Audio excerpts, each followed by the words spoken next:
41번째 마가복음 강의를 시작하겠습니다.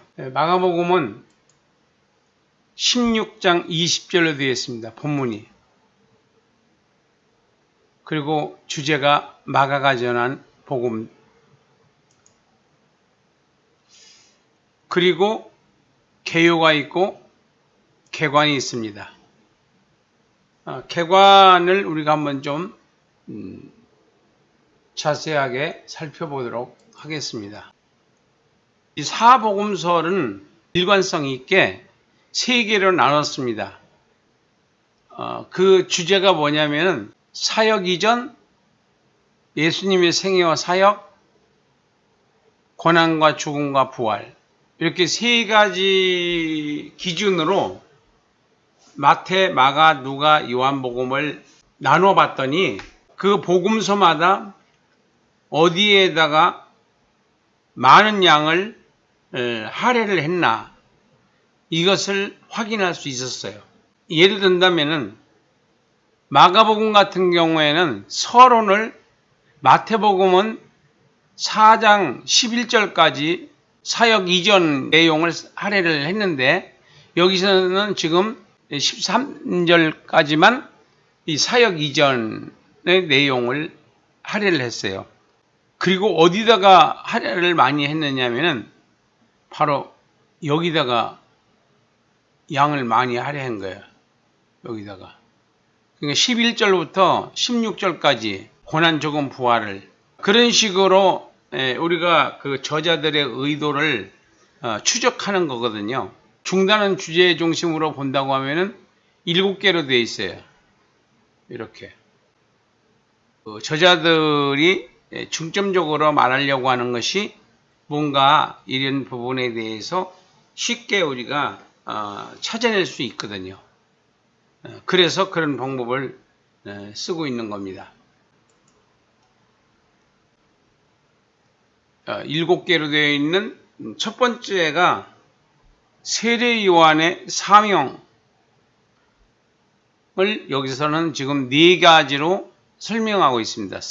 이사야의 예언, 세례 요한의 증거, 세례 받으신 예수님, 광야에서 시험 받으신, 광야에서 시험 받으심도 예수님이고 세례 받으신 분도 예수님이시고 세례 요한이 증거하는 분도 예수님이에요. 근데 여기 이사야에서 세례 요한을 광야에서 외치는 자의 소리라고 하는 사명자임을 그 선지자의 증거를 통해서 확인해 주는 그런 방법을 사용을 했습니다. 세례 요한의 사명. 자, 두 번째는 여기서 벌써 가르칩니다. 14절부터 예수께서 제자들을 부르셨고 악한 귀신들을 쫓아내셨고 많은 사람들을 고치셨고 또 예수님께서 기도하시고 전도하셨고 나병 환자를 고치셨고 중병 환자를 고치셨고, 이게 이 병 고치는 것이 뭘 지금 나타내시려고 그러느냐면은 메시아이심을 증거하는 거예요. 메시아이심을. 그러니까 어떤 그 관중 중에서 그 어떤 선지자도 이분만큼 병을 많이 고쳐주고 죽은 자를 살려내고 그렇게 많은 기사와 표적을 나타낸 분이 없다.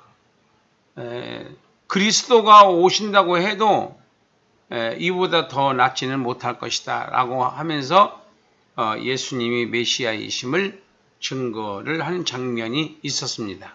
그 다음 두 번째는 종교 지도자들이에요. 왜 자기들하고 대화하지 않고 죄인, 세리 이런 사람들하고만 대화를 하냐 했을 때 예수님께서 말씀하신 거예요. 나는 죄인을 부르러 오지 의인을 부르러 오지 않았다고. 그래서 너희들은 죄가 없다고 하는 자들 아니냐. 그러니까 예수님이 필요가 없었던 거고 이들은 스스로 죄인인 것을 인정하기 때문에 내가 필요한 거다. 그 죄의 문제를 내가 해결해 주러 왔기 때문이다. 금식에 관해서도 반복되는 말씀인데 의미는 같습니다. 새 것과 낡은 것, 그러니까 율법은 옛 언약이고 복음은 새 언약입니다. 새 언약에 충실해야 된다. 그러니까 옛 언약은 정죄를 죄를 가르쳐주는 것이라고 한다면은 새 언약은 죄 문제를 해결해주는 그런 기능을 가지고 있는 것이 옛 언약과 새 언약의 기능 차이점이다. 안식일의 주인이 예수님이라고 하나님이라고 하는 것을 그들은 이해하지 못했어요. 안식일에도 병을 고치셨어요. 자, 세 부류들이 있습니다. 무리가 예수를 따르고 12 제자를 세우시고 비난하는 자가 있습니다. 그리고 예수님의 참가족은 육신적 부모 형제가 아니라 하나님의 말씀을 믿고 순종하는 자들이다. 그렇게 구분을 해주셨어요. 천국 비유, 씨 뿌리는 자의 비유, 등불 비유, 배자씨의 비유, 이런 모든 비유들은 예수님께서 말씀을 전하실 때에 받아들이는 자가 있고 안 받아들이는 자가 있어요. 비록 예수님의 말씀을 안 받아들인다고 해도 때가 되면은 세계의 복음화가 이루어질 것이다. 이 복음의 능력을 말씀하시는 거죠. 그리고 여러 가지 이적들이 있습니다. 풍랑을 잔잔케 하시고 귀신을 쫓아내 주시고 죽은 소녀를 살리시고 그리고 병든 자를 고쳐주시는 예수님이 이런 기사와 표적을 나타내 주시는 그 목적은 바로 메시아이심을 증거하기 위해서다. 그러나 배척을 당하세요. 고향에서도 배척을 당하고 헤롯에게도 배척을 당하고 또 바리새인들에게도 배척을 당합니다. 그 종교 지도자들의 그 위선 이런 것들을 책망을 하시고 수르보니게 여인의 그 강구 아이에게서 귀신을 쫓아내 달라고 매달리는 그 여자, 보리떡 7개로 4,000명을 먹이시고 7바구니를 남게 하셨던 표적. 그 바리새인들은 누룩을 조심하라고 한 그 누룩은 잘못된 교훈, 지금으로 말한다면 이제 잘못된 설교들, 잘못된 설교들을 계속 듣고 있는 성도들은 잘못 들 수뿐이 없죠. 거기에 이제 세뇌가 되니까 복음의 세뇌가 돼야지 믿음이 성장하게 되고 하나님의 뜻을 이루는 도구로 쓰임을 받게 되는 거죠. 제자들을 주님께서는 이제 훈련을 시키십니다. 그 제자들이 어떤 길을 걸어가야 하는 것인가를 예수님 스스로 가르쳐 주셨고 2차 순환 예고, 이제 예수님이 고난을 당하시고 십자가에 죽을 것이다. 3차 순환 예고, 그리고 예루살렘 입성입니다. 자, 여기서부터는 이제 고난의 길을 이제 가시는 거죠.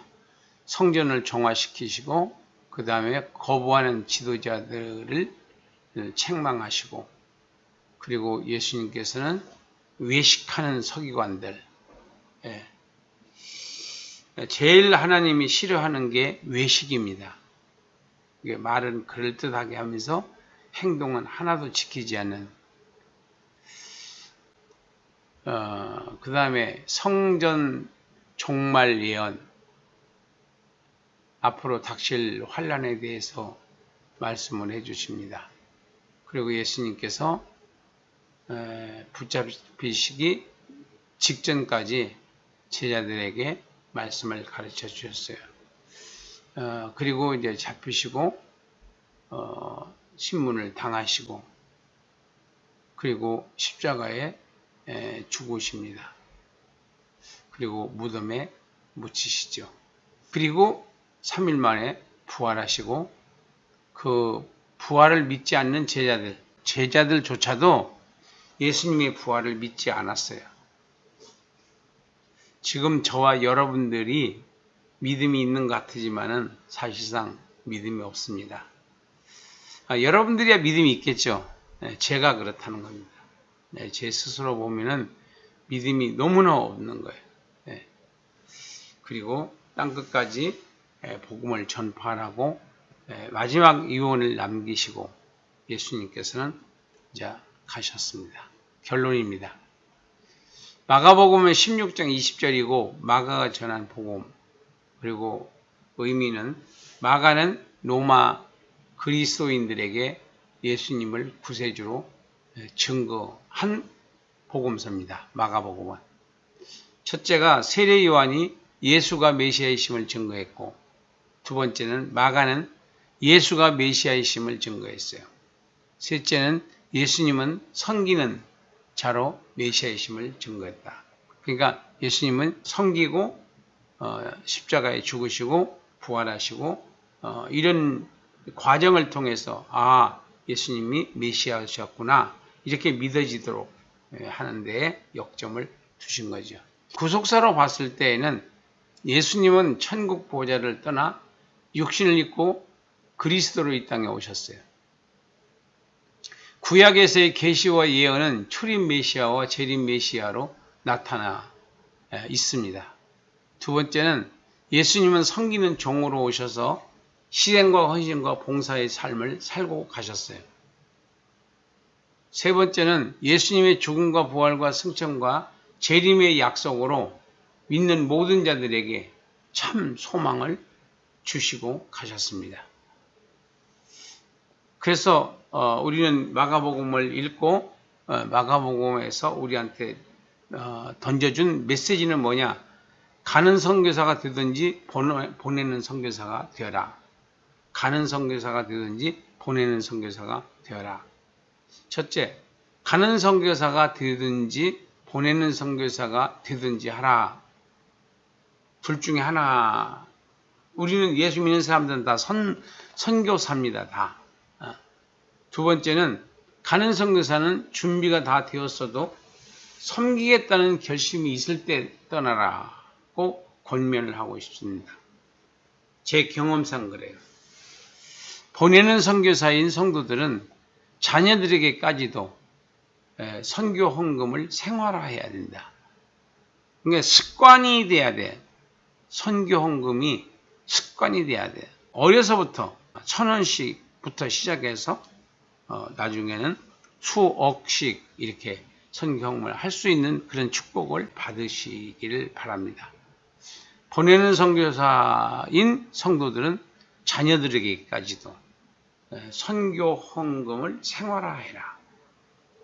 그러니까 무슨 행사 있을 때만 하는 게 아니라 매주 얼마씩이든지 간에 얼마씩이든지 매주 선교 헌금을 하는 거고 11조 헌금을 하는 거고 그러니까 11조 헌금을 부정하는 설교를 하는 목사들은 그거는 저는 마귀라고 생각해요.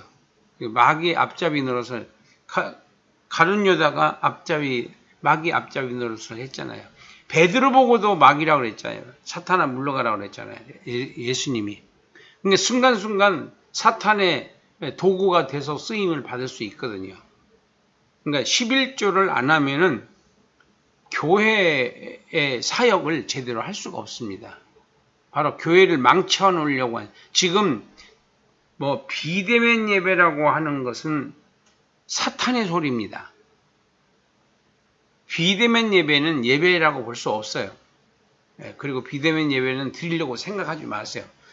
대면 예배를 드려야 돼요. 두세 사람이 모이더라도 대면 예배를 드리는 것을 습관하셔야 돼요. 마스크 쓰면은 같이 확진자가 있어도 괜찮다고 돼 있어요. 마스크 쓰면은. 그러니까 대면 예배를 드려도 괜찮은데 대면 예배를 못 드리게 하는 것은 교회를 파괴하려고 하는 사탄의 전략인데, 이 목사님들이 멍청해가지고 그거를 정치 방역을 모르는 거예요. 정치 방역인데 그건 방역을 위한 방역이 아니라 예배를 못 드리게 하고 교회를 죽이려고 하는 사탄의 전략인데 그것을 모르는 거예요. 모르거든지, 두 번째는 비겁하든지, 무서우니까. 두 가지 중에 하나예요. 모르든지 아니면은 두려워하든지. 그러나 지금도 살아있는 교회가 있고 살아있는 목사님들이 계십니다. 훌륭하신 분들. 그런 분들은 끝까지 예배를 드립니다. 벌금을 맞으면서도 재판을 하면서도 계속 예배를 모여서 드립니다. 생각을 해보세요. 전철이 얼마나 빡빡하고 식당에 다 마스크 벗고 다 입 벌리고 밥 먹잖아요. 근데 왜 교회만 안 돼요? 이해가 돼요? 바보가 아닌 이상은 그 예배를 드려야죠. 왜 교회를 문을 닫아? 이거는 저의 신앙입니다. 그러니까 이걸 누가 변경시킬 수 없어요. 성경을 보면은 말세가 될 때일수록 더 모이기를 힘쓰라고 그랬고, 초대교회에서도 쫓겨다니면서도 예배 드렸고, 로마 시대 때에도 카타콤 같은 데 들어가서 예배 드렸잖아요.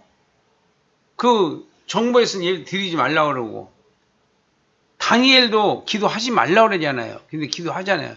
성경에 손을 대면 10만 원 벌금이잖아요. 지금 현 문재인 정부가. 그게 말이 되는 거예요? 그래도 눈치를 못 채운 그 목사 하지 말아야죠.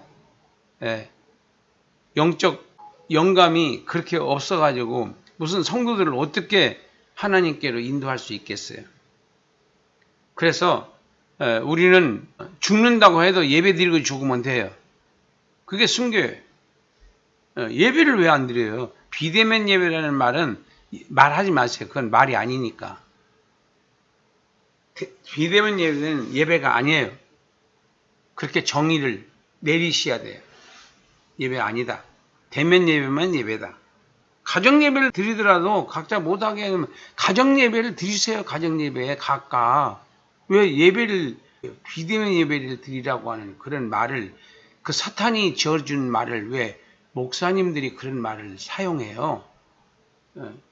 그건 잘못된 신앙이니까 뜯어 고쳐야 됩니다. 자, 오늘은 우리가 마가복음 강의를 했습니다. 다음 이제 누가복음을 하겠습니다. 자, 오늘 여러분들 수고 많이 하셨습니다. 감사합니다.